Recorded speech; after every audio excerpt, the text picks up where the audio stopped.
Nah, tapi baru-baru ini dia baru nyadar nih pas dia buka galeri HP-nya dan dia coba zoom fotonya itu tepatnya di bagian pojok dari gedung Pasar Sarjana dan dia ngelihat sesuatu yang bikin dia merinding.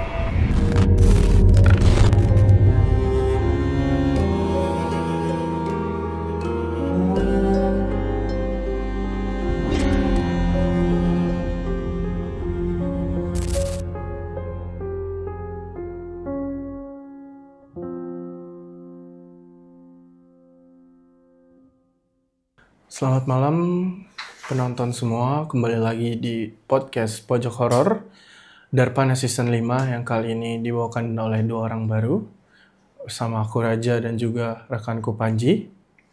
Jadi di sini kita telah membuka link Google Form di mana teman-teman bisa mengirimkan cerita atau pengalaman horor kalian atau cerita dari teman-teman kalian. Di mana di sini kami sudah memilih beberapa cerita yang menurut kami sangat menarik untuk kami tampilkan dan bawakan dalam podcast Pojok Horor kita pada hari ini.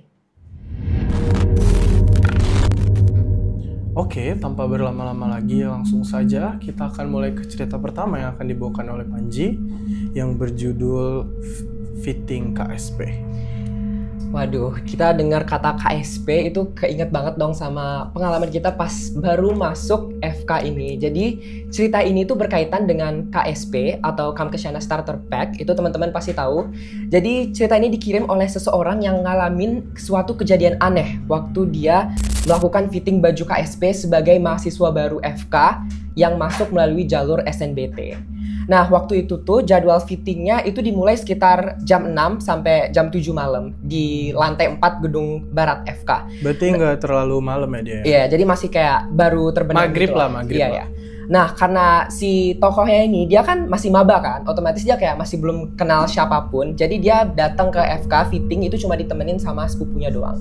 Tapi sepupunya nggak ikut masuk tuh, dia cuma nunggu di luar doang. Dan si tokohnya ini, dia naik sendiri ke lantai atas, sedangkan sepupunya nunggu di luar. Nah, fittingnya ini berlangsung sekitar sejaman, dimana selesai dikira-kira jam 7 atau jam 8 malaman gitu. Dan setelah dia selesai fitting, dia kan keluar dari ruangan kan. Nah, dia langsung jalan keluar sambil pegang HP-nya di tangan sebelah kirinya. Nah, pada saat itu suasana gedung barat. Oke, kita lanjut. Jadi saat itu dia setelah keluar nih dari selesai fitting, suasana gedung saat itu tuh masih sepi banget. Mungkin karena emang lagi libur semester, jadi nggak ada mahasiswa yang berada di kampus dan juga karena udah mulai gelap kan. Nah, di sana juga lampu-lampunya itu nggak semuanya nyala gitu loh. Jadi suasana itu waktu itu remang-remang dan hening lah pokoknya. Dan dari sini tuh mulai muncul hal-hal yang aneh menurut si tokoh ini. Nah, waktu dia mulai keluar, dia tuh sempat nyasar. Jadi dia tuh lupa sama jalan pulang. Jadi jalan keluar dari gedungnya itu dia lupa gitu. Nah, mungkin karena masih maba kali ya, wajar. Nah, pas dia turun nih dari lantai 3 ke lantai 2, dia tuh ngelihat ada dua cowok yang lagi jalan di depannya. Nah, dia mikir, oh mungkin ini cutting atau sesama. Pas dia turun nih dari lantai 3 ke lantai 2, dia ngelihat nih ada dua cowok di depannya. Dan dia mikir, oh mungkin ini cutting atau sesama maba yang habis fitting kan. Nah, karena dia kebetulan nyasar dan gak tahu jalan, jadi dia otomatis mutusin buat ngikutin mereka aja. Nah, padahal kan kalau misalnya kita mau keluar dari gedung barat, itu kan pintu keluar ada di lantai 2 kan. Jadi lantai 3, lantai 4 itu kelas, lantai 2 itu jalan keluar masuk, habis itu lantai 1 itu lantai yang di bawahnya. Nah, harusnya pintu keluar itu di lantai 2, tapi karena dia ngikutin ini dua cowok, dia malah turun terus sampai akhirnya dia ke lantai 1. Nah, sampai akhirnya dia jalan di lantai 1, tepatnya di lorong di dekat lift. Nah, itu di sana juga ada ruangan departemen IKK. Nah, pas udah di depan lift nih, lu tau nggak? Dua cowoknya itu tiba-tiba berhenti dan dia balik badan natap ke arah ceweknya itu dan mereka ketawa. Lu bayangin tiba-tiba mereka ketawa sambil natap ke arah ceweknya itu. Dan ceweknya itu kaget dong. Otomatis dia kayak pura-pura main HP aja.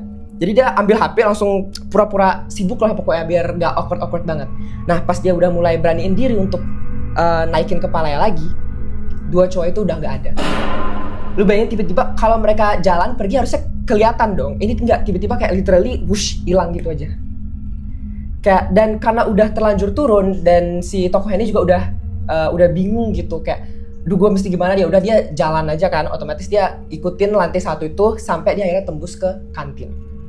Nah pas di kantin itu kan ada pintu keluar kan seharusnya, tapi karena memang mungkin lagi libur semester dan udah malam, itu pintunya dikunci dan dia akhirnya udah panik, dia naik ke atas sampai akhirnya berhasil nemuin jalan keluar di lantai 2. Dan sampai sekarang dia masih mikirin itu sebenarnya siapa 2 orang yang dia temuin yang sampai berhenti di depan lift dan tertawa ke arahnya dia. Berarti ini 2 orang itu laki-laki? Iya, laki-laki cowok. Lantai 1? Lantai 1, lu tahu kan lantai 1 ada apa? Ada lab anatomi, ada guru besar, dan itu suasananya gelap kan, apalagi lorong lantai 1 itu kan kayak nggak ada ventilasi pencahayaan gitu, apalagi itu malam-malam. Itu lu bayangin sehening dan segelap apa itu tempat. Tapi FYI, guru besar yang ada di lantai 1 itu dua-duanya cowok. Serius? Itu udah kenapa gue kayak, kenapa dua-duanya cowok gitu. Kalau cewek cowok atau cewek-cewek gue masih gak takut. Waduh. Dua-duanya cowok kan tapi? Iya, tapi dua-duanya cowok juga, ini sama juga cowok dua-duanya. Dia itu mulai nengok itu pas dia dibawa ke arah mana nih? Jadi kan landscape-nya gini nih guys, jadi ini tangga dia turun, kalau dari kalian turun itu ke sebelah kiri itu kantin, terus di kanan itu kanan lurus dikit, itu di kanan lift, baru di kanan sini tuh ruangannya lab anatomi atau guru besar itu. Nah yang gue tanya, dia itu mulai orang berdua itu nengok tuh di mana? Nah kalau seperti yang diceritain sama pengirim cerita kita, itu di lorong dekat lift yang dekat sama ruangan departemen IKK. Cuman nggak dijelasin kayak detailnya seperti apa. Cuman intinya terjadi di lorongnya itu, dekat lift. Berarti di dekat lift dia nengok berdua gitu? Iya, dan itu lu tau lah, kayak lantai 1 itu segelap apa, nggak ada jendela kan, nggak ada pencahayaannya kurang. Ya lu bayangin aja malam-malam kesana. Wow. Oh ya, sama pengirim cerita ini juga mengirimkan pesan untuk para penonton sekalian. Jadi pesannya adalah dari pengalaman yang dia dapat, buat teman-teman kalau kemana-mana usahain jangan sendirian, soalnya kita nggak pernah tahu lingkungan sekitar kita itu beneran aman atau enggak. Tapi kalau emang kepepet banget harus sendiri, usahain untuk tetap tenang dan jangan kelihatan bingung atau nggak tahu arah. Biar kita tetap kelihatan waspada dan nggak jadi target yang mudah kalau ada hal-hal yang nggak diinginkan. Jadi itu aja sih, dari cerita pertama kita aja udah bikin dagdikduk banget nih. Openingnya yang sangat-sangat seram ya dari Panji. Oke, jadi tadi kita sudah ada cerita pertama dari Panji yang sangat amat lumayan serem. Kita akan lanjut ke cerita kedua dengan judul Teriakan di Telinga. Jadi cerita ini datang dari seorang laki-laki bernama Nata, yang dimana dia ini mahasiswa Fakultas Kedokteran dan dia ini ngekos di wilayah Sudirman. Jadi dia adalah anak kuliahan, ngekos kayak kebanyakan dari kita semua, dan hari-harinya biasa aja, seperti kayak bangun pagi, ngampus, nugas, kadang nongkrong sama teman-temannya kalau sempat. Terus juga kosannya nggak gimana-gimana. Kamarnya kecil, cukup buat tidur lah, belajar dan istirahat. Ada AC, kasur tipis di lantai, meja belajar, colokan dekat bantal sederhana tapi nyaman. Cuman, ada satu hal nih yang bikin tempat itu punya suasana yang berbeda. Jendelanya itu langsung menghadap ke kebun yang liar, yang dimana notabene itu kosong, dan banyak rumput-rumput tinggi dan pohon-pohon yang nggak keurus gitulah intinya. Nah, jadi suatu hari situasinya itu langit mendung, cahaya dari luar itu nggak masuk ke dalam kosannya si Nata ini. Terus udaranya dingin, terus dinginnya ini menurut dia dinginnya itu nggak biasa, kayak ada rasa nggak enak ikut masuk bareng udaranya. Terus Nata ini baru pulang kuliah nih ceritanya, badannya capek, dia langsung nyetel AC dengan suhu 24 derajat. Wow, ini sangat detail ya. Terus dia menaruh HP yang agak jauh, lampu dimatiin, terus rebahan. Dia miring ke kanan. Detail banget nih. Terus posisi paling nyaman buat tidur siang, kata dia. Wah. Dan pas mulai masuk ke fase setengah tidur, yang dimana kayak masih gini-gini, dia itu tiba-tiba dengar nih ada teriakan. Ah! Ada teriakan gitu. Ini teriakannya itu katanya tepat dekat banget di telinga. Jadi dimana dia itu langsung rasa dengung, kupingnya panas, dan dia bilang kayak ini suara teriakan benar-benar keras dan benar-benar dekat kata dia. Kayak ada yang nunduk ke samping kepalanya dan teriak kencang. Sumpah serem banget. Nata langsung diam. Terus dia nggak bisa ngomong, nggak bisa mikir, pokoknya semua blank. AC masih nyala, tapi hawa kamar berubah. Udara jadi berat, dingin, tetapi dingin yang sakit dan juga nggak nyegerin. Dinginnya bikin badannya nggak nyaman. Dia nengok ke arah jendela. Tirai tipisnya goyang sedikit. Padahal jendela tertutup rapat. Kalau gitu goyangnya kenapa? Nah, gue kurang tahu, Ji. Kebetulan gue bukan. Tapi sebenarnya kalau misalnya kita pikirin secara rasional, bisa aja tirai itu nggak gerak walaupun jendela rapat, kayak angin dari dalam ruangannya yang dimana ruangannya kecil, itu bisa aja dipengaruhi oleh kipas AC-nya. Masuk akal juga sih. Nah, di balik tirai itu kebun itu diem. Kalau bergerak maling, nggak ada angin. Tapi rasanya kayak ada yang ngeliatin. Oke, jadi intinya cerita dari Nata ini itu ya tadi teriakan keras itu, yang dimana menurut dia ini adalah pengalaman yang sangat seram. Ini lebih seram menurut dia daripada penampakan, karena ini benar-benar suaranya dekat banget di kuping, tetapi saat dia sadar itu benar-benar nggak ada orang. Jadi dia bilang ya emang cuman itu. Jadi dia lari, intinya dia lari keluar tangga ke kosan, sendal belum dipakai, HP dan kunci kamarnya doang yang dibawa. Kamarnya masih kebuka, masih adem, tapi rasanya bukan tempat yang sama.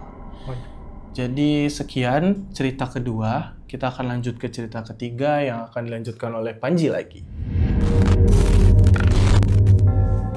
Oke, sekarang kita lanjut nih ke cerita berikutnya. Jadi cerita ini datang dari seseorang yang pernah ngalamin kejadian aneh, tepatnya di lantai 4 gedung FK Barat, deket tangga yang ngarah ke gedung Zantik. Jadi lu tau kan, Jak, kayak di belakang-belakang ruang SGD itu kan ada tangga. Oh iya. Dan itu ada kayak kaca gede gitu kan. Terus dia di sana waktu dia lagi iseng-iseng foto, dan kebetulan salah satu fotonya tuh ngarah ke gedung Pasca Sarjana. Jadi dia dari kaca itu dia foto keluar, arahnya itu view-nya gedung Pasca Sarjana. Nah pada saat itu dia cuma iseng-iseng aja gitu foto, nggak ada firasat aneh apapun, dan fotonya juga kelihatan biasa aja. Nah tapi baru-baru ini dia baru nyadar nih pas dia buka galeri HP-nya dan dia coba zoom fotonya itu tepatnya di bagian pojok dari gedung Pasca Sarjana, dan dia ngelihat sesuatu yang bikin dia merinding. Jadi di sana di fotonya itu ada sosok yang berdiri di pojokan, pakai baju yang panjang warna putih, tapi anehnya kaki dari sosoknya itu nggak nyentuh lantai, kayak ngambang aja gitu. Dan baju panjangnya juga kayak nggak nyampe ke lantai, kayak ada jarak kosong gitu di bawahnya. Dan rambutnya itu panjang, dan mukanya lu tahu kelihatannya miring, kayak beneran miring, kayak posisi kepala yang di kayak miring ke satu sisi gitu. Dan lu tahu dia ngirim fotonya ke gua. Lu mau lihat nggak? Buktinya ya berarti ya? Iya, ini.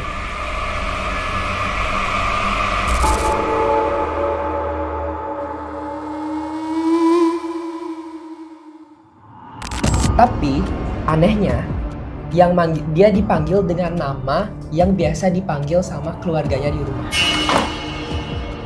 Sempat pikiran buat naik lagi ngecek, tapi begitu dia nengok ke arah atas, lantai yang tadi ada orang itu udah gelap. Wah. Dia cuma mempercepat langkah dan fokus buat nyampe ke motor secepat mungkin. Itu dia kaget, dia langsung baca doa merem. Nah pas dia keliat ke atas, tiba-tiba dia lihat ada orang nunduk ke dia, tapi nggak ada mukanya. Lihat ke belakang di kaca sini, mobil. Di belakang ini ada pala nih. Wah, pala cewek panjang.